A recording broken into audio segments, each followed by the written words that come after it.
Hello, नमस्कार दोस्तों। कैसे हैं आप सब? उम्मीद है आप लोग अच्छे होंगे, स्वस्थ होंगे। आज की वीडियो में हम लोग गंगा दशहरा की व्रत कथा और महत्व को जानेंगे।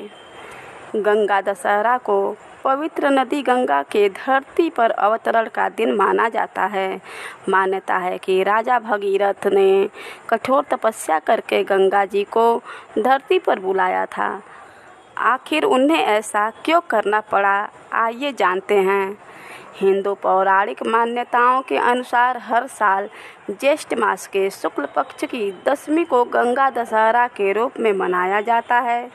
माना जाता है कि इसी दिन माँ गंगा यानी गंगा नदी का धरती पर अवतरण हुआ था, यानी कि गंगा की पहली धारा इसी दिन धरती पर पड़ी थी। गंगा नदी को धरती पर लाने का श्रेय अयोध्या के इक्ष्वाकु वंश के राजा भागीरथ को जाता है, इसलिए गंगा को भागीरथी भी कहते हैं। क्या आपको पता है कि ऐसी क्या वजह थी जिस कारण भागीरथ ने गंगा को धरती पर लाने की ठानी थी? आइए इस कहानी में जानते हैं। पौराणिक मान्यताओं के अनुसार राजा भागीरथ ने अपने पूर्वजों की आत्मा को मुक्ति दिलाने के लिए गंगा को धरती पर लाने का प्रयत्न किया। दरअसल पुरातन काल में सगर नाम के एक राजा हुआ करते थे। वह काफ़ी ताकतवर और तेजस्वी थे। उनकी 2 रानियां थीं। एक रानी ने एक पुत्र को जन्म दिया था, वहीं दूसरी रानी ने 60,000 पुत्रों को जन्म दिया था। एक बार राजा सगर के अश्वमेध घोड़े को देवराज इंद्र ने पकड़ लिया और उसे कपिल मुनि के आश्रम में बांध दिया। जब सगर को इसकी खबर लगी तो उन्होंने अपने 60,000 पुत्रों को अश्वमेध घोड़े को ढूंढ कर लाने का आदेश दिया। सगर के 60,000 पुत्र जब आश्रम पहुँचे तब कपिल मुनि ध्यान में लीन थे। सभी ने आश्रम पर हमला कर दिया। कपिल मुनि का ध्यान भंग हो गया। वे क्रोधित हो गए। क्रोध से उनकी आंखें पूरी तरह से लाल हो गई।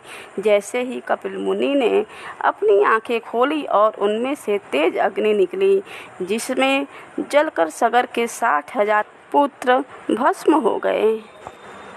बहुत समय तक 60,000 पुत्रों की खबर नहीं मिली तो राजा सगर ने अपने पौत्र अंशुमान को उन्हें ढूंढने के लिए भेजा। अंशुमान उन्हें खोजते खोजते कपिल मुनि के आश्रम के पास पहुंच गया। वहां जो मंजर था उसे देखकर अंशुमान दंग रह गया।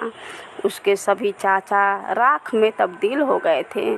तभी वहां से पक्षीराज गरुड़ उड़ते हुए आए और अंशुमान को बताया कि यह सब कपिल मुनि के कोप से हुआ है। सगर के 60,000 पुत्र की आत्मा को तभी मुक्ति मिलेगी जब उनका गंगा के पानी से तर्पण होगा।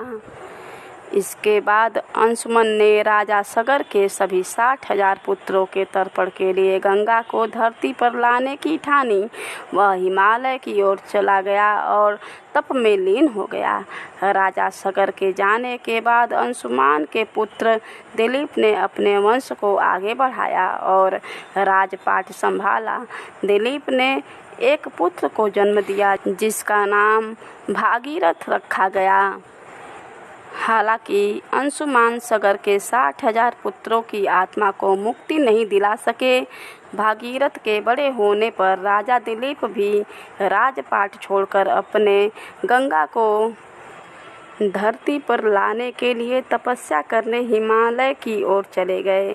फिर भागीरथ राज्य कार्य में लग गए। दिलीप की तपस्या कोई काम नहीं आई और वे भी अपने पूर्वजों को मुक्ति नहीं दिला पाए। इसके बाद राजा भागीरथ ने प्रण लिया कि वह गंगा को धरती पर लाकर ही रहेंगे। वे हिमालय में पहुंच गए और गंगा को धरती पर लाने के लिए कठोर तपस्या की। उनकी तप से गंगा देवी प्रसन्न हो गई और उन्होंने धरती पर अवतरित होने की हामी भर दी। हालांकि गंगा का वेग बहुत तेज था।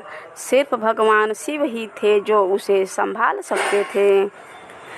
इसके बाद राजा भागीरथ ने भगवान शिव को प्रसन्न करने के लिए 1 वर्ष तक अंगूठे पर खड़े होकर तपस्या की। इस दौरान उन्होंने कुछ भी ग्रहण नहीं किया। शिव जी भागीरथ से प्रसन्न हुए और गंगा जी को धरती पर लाने में उनकी मदद करने के लिए राजी हो गए। तब ब्रह्मा जी ने अपने कमंडल से गंगा जी की धारा छोड़ी और शिव जी ने अपनी जटाओं में उसे समेट लिया। कुछ दिनों बाद शिव ने अपनी एक जटा खोली और फिर गंगा का धरती पर अवतरण हुआ। जिस दिन गंगा की पहली धारा धरती पर आई वो ज्येष्ठ शुक्ल दशमी का दिन था, इसलिए इसे गंगा दशहरा के रूप में मनाया जाता है।